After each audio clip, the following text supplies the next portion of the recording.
Hello बच्चों, स्वागत है आप सभी का पांडेज एकेडमी में। उम्मीद करते हैं आप लोग सब एकदम फिट एंड फाइन होंगे। बच्चों, आज के क्लास में हम लोग chapter 1 accounting for partnership firm fundamental से प्रैक्टिकल क्वेश्चन नंबर 48 का बी को समझेंगे। तो जो बच्चा इस वीडियो को एंड तक देखेगा, इसका गारंटी मैं लेता हूं कि उसको ये वाला क्वेश्चन और इसमें लगने वाला कॉन्सेप्ट बहुत अच्छे तरीके से समझ में आएगा। तो चलिए बच्चों, बिना कोई समय बर्बाद किए आज का क्लास हम लोग शुरू करते हैं।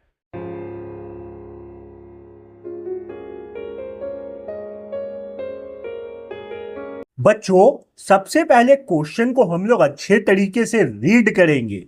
क्वेश्चन में जो भी इंफॉर्मेशन हम लोगों को प्रोवाइड कराया गया है उसको हम लोग बहुत डिटेल में समझेंगे। उसके बाद हम लोग इस क्वेश्चन को सॉल्व करेंगे। तो चलिए मैं क्वेश्चन को रीड करता हूं और आप लोगों को क्वेश्चन बहुत अच्छे तरीके से समझाता हूं। Kumar and Raja were partners in a firm. एक बिजनेस में दो पार्टनर्स हैं बच्चों, कुमार और Raja. Sharing profit in the ratio of 7:3। Business में जो भी प्रॉफिट या लॉस होता है उसको कुमार और राजा 7:3 में बांट लेते हैं। There fix capitals where. Kumar और राजा का कैपिटल फिक्स्ड है। कैपिटल का आगे फिक्स लिख दे। इसका मतलब यह हुआ बच्चों कि हम लोग जो जो एडजस्टमेंट कैपिटल अकाउंट में करते थे अब उसे कैपिटल अकाउंट में ना करके हम लोग करेंट अकाउंट में करेंगे। तो कुमार का जो फिक्स कैपिटल है बच्चों वो 9 लाख रुपीस का है और राजा का जो फिक्स कैपिटल है वो 4 लाख रुपीस का है। The partnership deed provides for the following, but the profit for the year was distributed without providing for. Partnership deed के हिसाब से पार्टनर्स को ये दो चीज मिलना था और ये दो चीज पार्टनर्स को दिए बिना ही बिजनेस जो है वो पार्टनर्स के बीच में प्रॉफिट को डिस्ट्रीब्यूट कर दिया। पहला है बच्चों interest on capital at the rate 9% per annum. दोनों पार्टनर को उनके कैपिटल पे 9% पर एनम के हिसाब से इंटरेस्ट मिलना था। तो बिजनेस इस इंटरेस्ट को पार्टनर्स को नहीं दिया और इस इंटरेस्ट को देने से पहले ही बिजनेस का जो भी प्रॉफिट था वो पार्टनर्स के बीच में डिस्ट्रीब्यूट हो चुका है। सेकेंड एडजस्टमेंट है बच्चों, Kumar salary ₹50,000 per year. Kumar को सैलरी मिलेगा 50,000 पर ईयर का, जो कि कुमार को नहीं मिला है और बिजनेस का जो प्रॉफिट है उसको बिजनेस पार्टनर्स के बीच में डिस्ट्रीब्यूट कर दिया है। And Raja salary ₹3,000 per month. साथ में राजा को भी 3,000 पर मंथ के हिसाब से सैलरी मिलना था, जो सैलरी बिजनेस राजा को नहीं दिया और बिजनेस का प्रॉफिट को कुमार और राजा आपस में शेयर कर चुके हैं। तो ये दो एडजस्टमेंट किए बिना ही बिजनेस जो है वो प्रॉफिट को पार्टनर्स के बीच में डिस्ट्रीब्यूट कर दिया। The profit for the year ended 31st March 2023 was rupees 2,78,000। जो साल 31st मार्च 2023 को खत्म हो रहा था बच्चों, उस साल के लिए बिजनेस का प्रॉफिट 2,78,000 का था। पास दी एडजस्टमेंट एंट्री।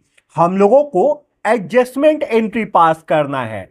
एडजस्टमेंट एंट्री का मतलब यह हुआ बच्चों, जो अकाउंटेंट से गलती हुआ कि अकाउंटेंट ये दोनों चीज को रिकॉर्ड किए बिना या प्रोवाइड किए बिना पार्टनर्स के बीच में प्रॉफिट को डिस्ट्रीब्यूट कर दिया, तो जब हम लोग इसको रेक्टिफाई करेंगे, इस गलती को सुधारेंगे, तो उसके लिए जो एंट्री हम लोग बनाएंगे उसी एंट्री को हम लोग एडजस्टमेंट एंट्री के नाम से जानते हैं।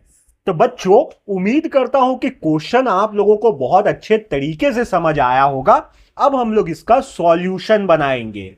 बच्चों, सॉल्यूशन बनाते वक्त सबसे पहले जो चीज रिकॉर्ड नहीं हुआ है फर्म्स के बुक में उन चीजों को हम लोग कैटेगराइज करेंगे कि ये बिजनेस के लिए एक्सपेंस है या इनकम है। अगर बिजनेस के पास से पैसा जाएगा तो वो बिजनेस के लिए एक्सपेंस हुआ, अगर बिजनेस के पास पैसा आएगा तो वो बिजनेस के लिए इनकम हुआ। तो सबसे पहला चीज जो बिजनेस रिकॉर्ड नहीं किया है अपने बुक्स में वो है इंटरेस्ट ऑन कैपिटल को। तो आप लोग बताइए, इंटरेस्ट ऑन कैपिटल जो है वो बिजनेस के लिए एक्सपेंस है या इनकम है? आप लोग वीडियो को पॉज कीजिए और नीचे कमेंट बॉक्स में बताइए। चलिए हम बताते हैं। देखिए, इंटरेस्ट ऑन कैपिटल जो है उसको देंगे जब पार्टनर्स को, तो बिजनेस के पास से पैसा जाएगा, तो ये बिजनेस के लिए एक एक्सपेंस है।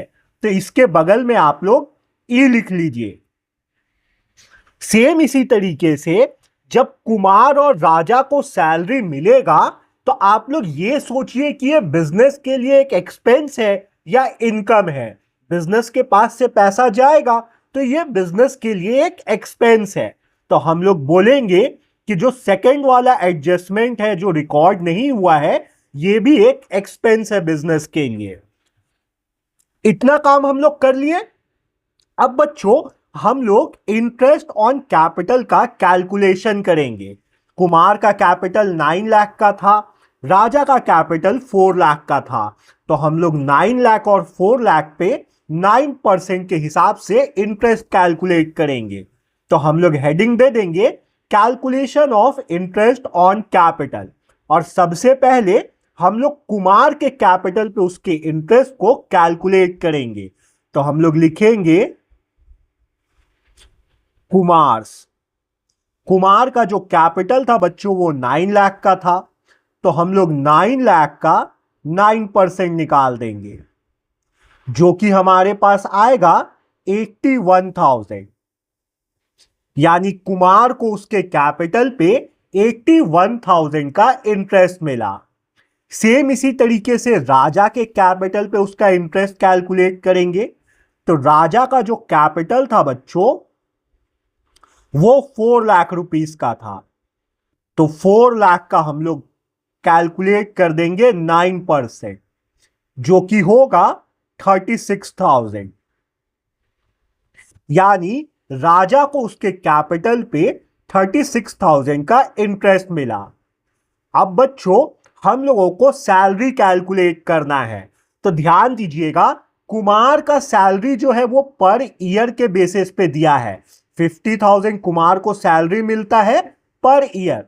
तो कुमार का सैलरी तो कैलकुलेट करने का जरूरत नहीं है, एग्जैक्ट अमाउंट हमें पता है, 50,000 साल भर में हमें देना है। राजा का जो सैलरी है बच्चों वो पर मंथ बेसिस पे दिया है, 3,000 पर मंथ राजा को सैलरी मिल रहा है। तो राजा को पूरे साल भर में कितना सैलरी मिलेगा ये हमें कैलकुलेट करना होगा। तो हम लोग इसको कैलकुलेट कर लेंगे। तो हम लोग यहां पे लिख देंगे राजा सैलरी। राजा को 3,000 पर मंथ के हिसाब से सैलरी मिल रहा था, तो 3,000 का इंटू कर देंगे हम लोग 12 से। क्यों 12 से इंटू कर रहे हैं? क्योंकि 1 ईयर में 12 मंथ्स होता है। तो राजा को सैलरी के रूप में 36,000 मिलेगा फर्म से। तो ये हमने कैलकुलेशन वाला पार्ट कंप्लीट कर लिया। अब बच्चों हम लोग टेबल शोइंग एडजस्टमेंट बनाएंगे, और जो ये दो एडजस्टमेंट फर्म के बुक में रिकॉर्ड नहीं हुआ है इसको रिकॉर्ड करेंगे। तो देखिए ये कुछ टेबल शोइंग एडजस्टमेंट का फॉर्मेट है। सेम ऐसे ही फॉर्मेट आप लोग अपने कॉपी में भी खोल सकते हैं। तो हम लोग क्या करेंगे, सबसे पहले हम लोग इंटरेस्ट ऑन कैपिटल को रिकॉर्ड करेंगे। तो पर्टिकुलर्स में हम लोग लिख देंगे इंटरेस्ट ऑन कैपिटल। कुमार का जो कैपिटल पे इंटरेस्ट बना था वो 81,000 का बना था। तो कुमार वाले कॉलम में 81,000। राजा का जो कैपिटल पे इंटरेस्ट बना वो 36,000 का बना। तो राजा वाले कॉलम में हम लोग 36,000 लिख लेंगे। अब हम लोग सैलरी को रिकॉर्ड करेंगे बच्चों। तो हम लोग लिखेंगे सैलरी। कुमार को 50,000 पर ईयर के हिसाब से सैलरी मिल रहा था, तो कुमार वाले कॉलम में हम लोग 50,000 लिख लेंगे। और राजा को पूरे साल भर में 36,000 का सैलरी मिला है, तो राजा वाले कॉलम में हम लोग 36,000 लिख लेंगे। अब बच्चों एक चीज ध्यान दीजिएगा, आप लोग क्वेश्चन में जो कैटेगराइज किए हैं एडजस्टमेंट को कि ये इनकम था कि एक्सपेंस था, इस कैटेगराइज का फायदा अब आप लोगों को मिलेगा। जब भी आप लोग टेबल शोइंग एडजस्टमेंट बनाइएगा, उसमें आप लोग कोई ऐसा चीज को रिकॉर्ड कर रहे हैं जो बिजनेस के लिए एक्सपेंस है, तो आप लोग बोलिएगा कि वो क्रेडिट बैलेंस है। ठीक है, फिर से बता रहा हूं, ध्यान से सुनिएगा। आप लोग जब भी टेबल शोइंग एडजस्टमेंट में कोई इस तरीके के आइटम को रिकॉर्ड कीजिएगा जो बिजनेस के लिए एक्सपेंस है, तो आप लोग बोलिएगा कि वो क्रेडिट बैलेंस है ना। तो इंटरेस्ट ऑन कैपिटल एक्सपेंस है तो ये भी क्रेडिट बैलेंस होगा। कुमार और राजा का सैलरी एक्सपेंस है बिजनेस के लिए, तो ये भी क्रेडिट बैलेंस होगा। तो हम लोग इंटरेस्ट ऑन कैपिटल के बगल में भी क्रेडिट लिख लेंगे, हम लोग सैलरी के बगल में भी क्रेडिट लिख लेंगे। जो दो आइटम्स या जो दो एडजस्टमेंट्स नहीं किया गया था, उन दोनों एडजस्टमेंट्स को हम लोग रिकॉर्ड कर लिए। अब इनका टोटल करेंगे हम लोग। तो आप लोग एक लाइन इस तरीके से ड्रॉ कीजिएगा और कुमार वाला का अलग टोटल कीजिएगा, राजा वाला कॉलम का अलग टोटल कीजिएगा। तो 81,000 प्लस 50,000 हो जाएगा 1,31,000। 36,000 प्लस 36,000 हो जाएगा 72,000। और ये जो टोटल आया बच्चों, इसको आप लोग शो कीजिएगा टोटल ऑफ क्रेडिट, या टोटल और ब्रैकेट में आप लोग क्रेडिट लिख लीजिएगा। अब बच्चों एक चीज समझने का कोशिश कीजिएगा कि कुमार के पीछे फर्म का जो एक्सपेंस था वो 1,31,000 का था, जो बुक्स में रिकॉर्ड नहीं किया गया। राजा के पीछे जो बिजनेस का एक्सपेंस था वो 72,000 का था, जो बुक में रिकॉर्ड नहीं किया गया। तो हम लोग टोटल एक्सपेंस निकाल सकते हैं जो रिकॉर्ड नहीं हुआ है, 1,31,000 और 72,000 को ऐड करके। तो अब हम लोग टोटल एक्सपेंस निकालेंगे जो फॉर्म्स के बुक में रिकॉर्ड नहीं हुआ है। तो 1,31,000 और 72,000 को हम लोग ऐड करेंगे तो हमारे पास आएगा 2,03,000। यानी बिजनेस 2,03,000 का एक्सपेंस को बुक्स में रिकॉर्ड नहीं किया है। ये आप लोग ऐसे बॉक्स नहीं बनाएंगे, मैं समझाने के लिए बना रहा हूं। और इसके बगल में मैं लिख देता हूं एक्सपेंस नॉट रिकॉर्डेड। ठीक है, तो ये जो 2,03,000 का एक्सपेंस है, अगर बिजनेस अपने बुक्स में रिकॉर्ड नहीं किया है तो बिजनेस का प्रॉफिट जो है वो 2,03,000 से बढ़ा हुआ होगा। क्यों बढ़ा हुआ होगा? क्योंकि बिजनेस जब भी एक्सपेंस होगा तो बिजनेस में एक्सपेंस होता है तो बिजनेस का प्रॉफिट कम होता है, और बिजनेस में इनकम होता है तो बिजनेस का प्रॉफिट इंक्रीज कर जाता है। ये कॉमन सेंस वाला बात है। तो अगर 2,03,000 का एक्सपेंस को बिजनेस रिकॉर्ड करना भूल गया तो जाहिर सा बात है बिजनेस का प्रॉफिट जो है वो 2,03,000 रुपए से बढ़ा हुआ होगा। और ये प्रॉफिट कौन लेके गया होगा? पार्टनर्स लेके गए होंगे। ठीक है, तो पार्टनर्स 2,03,000 का प्रॉफिट बिजनेस से ज्यादा लेके जा चुके हैं। तो अब हम लोग बोलेंगे कि पार्टनर से ये वाला जो 2,03,000 का प्रॉफिट ज्यादा लेके गए हैं वापस लेंगे हम लोग। ठीक है, राजा इसमें से जो पार्ट लेके गया होगा 2,03,000 में से ज्यादा, हम लोग राजा को बोलेंगे वापस लाके देने। कुमार जो प्रॉफिट का पार्ट ज्यादा लेके गया होगा, 2,03,000 का जो पार्ट ज्यादा लेके गया होगा, कुमार को बोलेंगे कि वो वापस लाके देने। तो हम लोग ये किस तरीके से डिसाइड करेंगे कि कौन पार्टनर कितना ज्यादा प्रॉफिट में से लेके गया? तो हम लोग 2,03,000 को डिवाइड कर देंगे प्रॉफिट शेयरिंग रेशियो में। तो देखिए बिजनेस का जो प्रॉफिट शेयरिंग रेशियो है वो 7:3 का है। ठीक है, यानी पार्टनर्स प्रॉफिट को 7:3 में डिस्ट्रीब्यूट कर ले रहे हैं। तो अब हम लोग सबसे पहला काम करेंगे, 2,03,000 में कुमार का कितना शेयर बना और राजा का कितना शेयर बना, इसको कैलकुलेट करेंगे।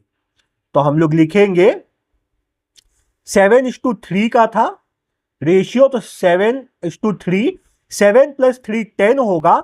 तो हम लोग बोलेंगे 7/10 कुमार लेके जाएगा और 3/10 जो है वो राजा लेके जाएगा। तो अब हम लोग कुमार का शेयर निकाल लेते हैं। कुमार को मैं के से शो कर दे रहा हूं बच्चों। हम लोग लिखेंगे कुमार शेयर इन रुपीज 2,03,000 और इसका इंटू कर देंगे हम लोग 7/10 से। तो कुमार का शेयर आ जाएगा बच्चों 1,42,100। सेम इसी तरीके से राजा का शेयर हम लोग कैलकुलेट करेंगे। तो हम लोग लिखेंगे राजास शेयर इन रुपीज 2,03,000 और इसका इंटू कर देंगे बच्चों हम लोग 3/10 से। तो हमारे पास आएगा 60,900। यानी कुमार 1,42,100 ज्यादा लेके गया है प्रॉफिट में से और राजा 60,900 ज्यादा लेके गया है प्रॉफिट में से। तो अब हम लोग जो वापस लेंगे, जब कुमार से 1,42,100 को वापस लेंगे, राजा से 60,900 को वापस लेंगे, तो इसको हम लोग रिकॉर्ड करेंगे टेबल शोइंग एडजस्टमेंट में। तो आप लोग टेबल शोइंग एडजस्टमेंट में एक एंट्री बना लीजिएगा, division of rupees 2,03,000 in profit sharing ratio. और इस बैलेंस को आप लोग नाम दे दीजिएगा डेबिट बैलेंस का। डेबिट बैलेंस का नाम क्यों दे रहे हैं? क्योंकि देखिए, जब प्रॉफिट हम लोग वापस लेंगे पार्टनर से तो ये बिजनेस के लिए इनकम होगा, बिजनेस के पास पैसा आएगा। तो जब भी बिजनेस के लिए कोई एक्सपेंस हो तो उसको टेबल शोइंग एडजस्टमेंट में क्रेडिट बैलेंस के नाम से रिकॉर्ड करते हैं, और जब भी बिजनेस के लिए कुछ इनकम हो तो उस इनकम को हम लोग टेबल शोइंग एडजस्टमेंट में डेबिट बैलेंस के नाम से रिकॉर्ड करते हैं। तो इसलिए हम लोग यहां पे डेबिट लिखे हैं, क्योंकि पार्टनर्स जो प्रॉफिट ज्यादा लेके गए थे अब वो वापस ला के देंगे उतना शेयर अपना प्रॉफिट में बिजनेस को। ठीक है, तो जो राजा है वो 1,42,100 का प्रॉफिट ज्यादा लेके गया था। तो राजा वाले कॉलम में हम लोग लिख लेंगे 1,41,100, सॉरी 42,100, 1,42,100। और जो राजा था वो 60,900 का प्रॉफिट ज्यादा लेके गया था। तो राजा वाले कॉलम में हम लोग लिख लेंगे 60,900। अब बच्चों हम लोग इसको बैलेंस करेंगे। बैलेंस किस तरीके से करेंगे? हम लोग डिफरेंस निकालेंगे। तो देखिएगा, हम लोग ऐसे एक तो रो क्रिएट करेंगे और इस रो को हम लोग नाम दे देंगे डिफरेंस का। ये डिफरेंस फाइंड करने के लिए बच्चों आप लोग ये जो टोटल ऑफ क्रेडिट है इसका और ये जो डेबिट है इसका, इन दोनों के बीच का डिफरेंस कैलकुलेट कीजिएगा। तो देखिए 1,31,000 और 1,42,000 में कितने का डिफरेंस हो जाएगा? 11,100 का डिफरेंस होगा। तो डिफरेंस वाले कॉलम में आप लोग लिखिएगा 11,100 और इसके बगल में आप लोग लिख दीजिएगा डेबिट बैलेंस। डेबिट क्यों लिख रहे हैं बच्चों?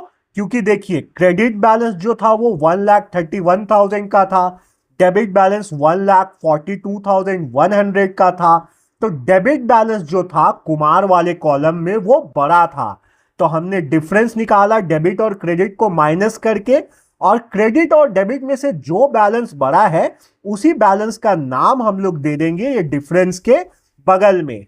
सेम इसी तरीके से आप लोग चेक कीजिएगा राजा वाला कॉलम। तो राजा का जो क्रेडिट बैलेंस था वो 72,000 का था और जो डेबिट बैलेंस था वो 60,900 का था। तो डिफरेंस कितने का आएगा बच्चों? 11,100 का आएगा। तो डिफरेंस वाले कॉलम में 11,100 लिखिएगा और ये 11,100 कौन सा बैलेंस होगा? तो देखिए क्रेडिट बैलेंस जो राजा वाले कॉलम में है वो ज्यादा है, बड़ा है, 72,000 का है, और डेबिट बैलेंस 60,900 का है। तो जो बैलेंस बड़ा होता है वही बैलेंस का हम लोग यहां पे नेम करते हैं। तो क्रेडिट बैलेंस बढ़ा था राजा वाले कॉलम में, तो यहां पे हम लोग क्रेडिट लिख लेंगे। ठीक है बच्चों, तो अब टेबल शोइंग एडजस्टमेंट बनके रेडी हो गया। जैसे ही आप लोगों का टेबल शोइंग एडजस्टमेंट बनके रेडी हो जाएगा, आप लोग एडजस्टिंग एंट्री बहुत इजीली बना लेंगे। आप लोग क्या करेंगे, आप लोग डिफरेंस वाला कॉलम देखिएगा। डिफरेंस वाला कॉलम में जिस पार्टनर का बैलेंस डेबिट शो हो रहा है उसके करेंट अकाउंट को आप लोग डेबिट में लिखिएगा, और जिस पार्टनर का डिफरेंस वाला कॉलम क्रेडिट बैलेंस शो हो रहा है उसके करेंट अकाउंट को आप लोग क्रेडिट में लिखिएगा। तो आप लोग जनरल एंट्री का इस तरीके से एक फॉर्मेट खोल लीजिएगा, और इस केस में कुमार का जो डिफरेंस वाला कॉलम है वो डेबिट बैलेंस शो हो रहा है, और राजा का जो डिफरेंस वाला कॉलम है वो क्रेडिट बैलेंस शो हो रहा है। तो हम लोग कुमार के करेंट अकाउंट को हम लोग डेबिट में लिख लेंगे। हम लोग लिखेंगे कुमार करेंट अकाउंट डेबिट, और हम लोग राजा के करेंट अकाउंट को क्रेडिट में लिख लेंगे। तो टू राजास करेंट अकाउंट। ठीक है, अब अमाउंट वाले कॉलम में जो डिफरेंस वाले कॉलम में अमाउंट है आप लोग उसको लिख दीजिएगा। 11,100 और 11,100 का अमाउंट है, तो अमाउंट वाले कॉलम में 11,100, 11,100। तो ये बच्चों रेक्टिफाइंग एंट्री या एडजस्टमेंट एंट्री बनके तैयार हुआ। इसमें अभी दो काम बस बचा है, पहला डेट का और दूसरा नरेशन का। तो सबसे पहले डेट दे लीजिए। देखिए किस डेट को ये गलती पार्टनर्स को मालूम चला है, 31 मार्च 2023 को। ठीक है, तो आप लोग जो एडजस्टमेंट एंट्री वो किस डेट को बनाइएगा, ठीक इसका एक दिन बाद। तो 31 मार्च 2023 के एक दिन बाद कौन सा दिन आ जाएगा, कौन सा डेट आ जाएगा, 1 अप्रैल 2023 आएगा। तो आप लोग डेट वाले कॉलम में 2023 1 अप्रैल लिख लीजिएगा, और नरेशन में आप लोग लिख दीजिएगा बीइंग